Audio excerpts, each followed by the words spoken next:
Il est toujours regrettable que des incidents se produisent à l'issue d'une rencontre sportive. C'est ce qui s'est pourtant passé, encore une fois, hier soir à Nice, à l'issue du match Nice-Angers.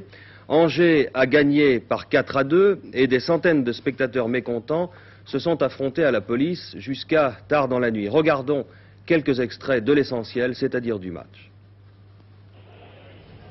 20 000 spectateurs avaient envahi le stade du Ré hier soir pour voir l'ogre niçois, maillot et culotte sombre, à droite sur votre écran, dévorer le petit poussé angevin tout de blanc vêtu, co-leader du championnat. En hors-d'œuvre, les joueurs niçois offraient à leur public un but du Hollandais Van Dijk dès la première minute, but refusé justement pour hors-jeu. Mais 2 minutes plus tard, sur un coup franc à 20 mètres, très vite joué par Van Dijk, Jean-François Douy ouvrait la marque.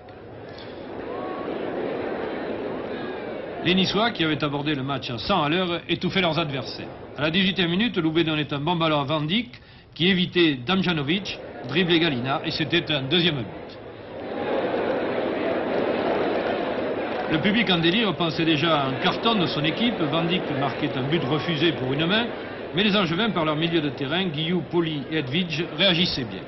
À la 29e minute, l'ailier Berdol donne à Poli, qui tombe sur un tacle de quitté. Malgré les protestations des Niçois, M. Bézori, l'arbitre, qui fut assez faible, accorde le pénalty qui est transformé par le nez.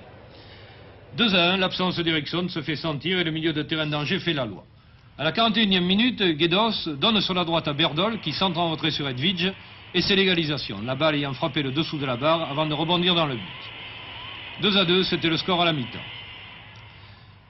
Malgré les attaques niçoises, dès la reprise, les Angevins contrôlent le jeu, et à la 69e minute, un 1-2 Edvidge-Lassalette permet à Edvidge d'inscrire son deuxième but, le troisième pour Angers.